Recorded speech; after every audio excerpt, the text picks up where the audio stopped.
শান্তি ভঙ্গের প্ররোচনার জন্য ইচ্ছাকৃতভাবে কাউকে অপমান করা। বিষয়টা কি? বিষয়টা হলো, আপনি কোন এক জায়গার একটা সুন্দর একটা শান্তি রয়েছে, বজায় রয়েছে, হ্যাঁ, যেমন সেটা হতে পারে আপনার ফ্যামিলির ভিতরে খুব সুন্দর একটি সম্পর্ক আছে, বা নিজেরা সবাই মিলেমিশে আছেন, অথবা আপনার একটা বন্ধু সার্কেল রয়েছে, সেখানেও মিলেমিশে আছেন, অথবা মানে বিষয়টা হচ্ছে এমন যে কোন একটা কমিউনিটিতে বা কোন একটা কিছু মানুষের সংঘবদ্ধ জায়গায় একটা পিস রয়েছে, শান্তি বজায় আছে, এমন অবস্থায় আপনার সেটা সহ্য হচ্ছে না। আপনার কি করা উচিত? আপনার কি করা উচিত কথাটা এমন না, মানে আপনি সেই শান্তি ভঙ্গের জন্য সেখানের কাউকে ইচ্ছাকৃতভাবে একটা অপমান করলেন, যে অপমানের জন্য সে ওই যে পিস বজায় রয়েছে, শান্তি বজায় রয়েছে, সেখানে সে যায় এমন কিছু করে যাতে করে পুরো পরিবেশটা নষ্ট হয়ে যায়। হ্যাঁ, খুব কমন একটা বিষয় আমাদের সমাজ অনুপাতে। এই সেকশন কত নম্বর? 504, পেনা করে 1860-এর 504 সেকশনে intentional insult with intent to provoke breach of the peace, লেখাটা খুব সুন্দর বলা হয়েছে। However, intentional insult and thereby gives provocation to any person, কাউকে প্রভোক করা,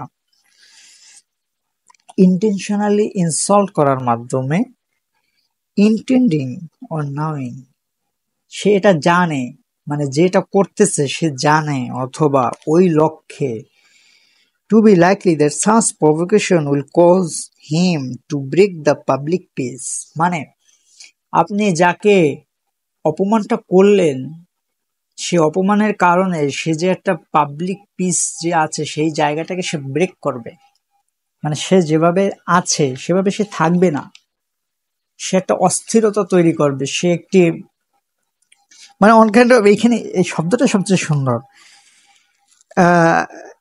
provocation will cause him to break the public peace, মানে আইনের ভাষাটা এই ইংলিশ ওয়ার্ড দিয়ে খুব মজা লাগে, to break the public peace or commit any other offences, or যে কোনো ধরনের অফেন্স সে করতে পারে। সুতরাং যখন কেউ কাউকে ইচ্ছাকৃতভাবে, ইন্টেনশনালি অথবা সে জানে, দুইটা জিনিস বুঝতে হবে, ইন্টেনশনালি অথবা সে জানে, জানা অবস্থায় কাউকে ইচ্ছাকৃতভাবে অপমান করে এই কারণে যেন সে উত্তেজিত হয়, উত্তেজিত হওয়ার কারণে সে যেন একটি ব্রেক দ্য পাবলিক পিসকে ব্রেক করে, অথবা এমন ধরনের একটি অপরাধ করে যার দ্বারা এই শান্তি নষ্ট হয়, সেই ক্ষেত্রে সশ্রম বিনাশ্রম 2 বছরের কারাদণ্ড, জরিমানা অথবা দুটোই হতে পারে। সুতরাং আসলে আমি বেশি বলি যে আইন কেন আমাদের জানা জরুরি। আইন জানা থাকলে আমাদের আসলে অনেক ধরনের সুবিধা আছে। এর দ্বারা আমাদের ভালো মানুষগুলো ভালোভাবে থাকতে পারে, এবং এর দ্বারা যারা শয়তান খারাপ তারাও আবার অনেক হুঁশিয়ার হয়ে তাদের অপরাধগুলো সুন্দরভাবে করতে পারে। কিন্তু একটা জিনিস কি, আইন একদম ওপেন একটা বিষয়। হ্যাঁ, এই ওপেন বিষয়ে মানে আপনি একটা অপরাধ করলে সাথে সাথে আপনি অনেক কিছু হয়ে যাবে, বিষয়টা এমন না। হ্যাঁ, বা আপনি একটা অপরাধ করার সাথে সাথে আপনাকে যে একদম মেরে কেটে শেষ করে দিতে হবে, আইনে এমন কিছু বলে না। আইন একটা প্রসিডিওর, লিগ্যাল সিস্টেম।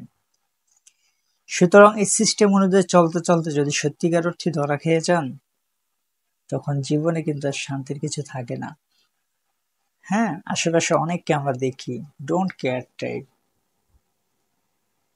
কিন্তু ডোন্ট কেয়ার টাইপ তাদের সাথেই আপনারা করেন যারা আসলে অসচেতন। যারা একটু সচেতন তাদের সাথে ভালো কিছু করে দেখেন, তখন আইনের বিষয়টা বুঝবেন। যাই হোক, 504 পেনাল কোড 1860-এর 504-এ সুন্দরভাবে বলা হয়েছে, একটু খেয়াল করবেন, আপনি এটা বুঝে নিতে পারেন, লিখে নিতে পারেন যে কেউ যখন কাউকে উত্তেজিত করে, অপমান করে এজন্য যে সে উত্তেজিত হয়ে পাবলিক প্লেসকে ব্রেক করবে অথবা এমন কোনো অপরাধ করবে যেটা কমিউনিকেশনের শান্তি নষ্ট হবে, সেক্ষেত্রে 2 বছর পর্যন্ত সশ্রম বিনাশ্রম আপনার কারাদণ্ডের একটা অপরাধ কিন্তু আপনি করে ফেলেছেন। আইন এই জিনিসটা বলে দেন, বাকিটা যাদের করেছেন তারা কি অ্যাকশন নেয় তার উপরে ডিপেন্ড করে। ধন্যবাদ।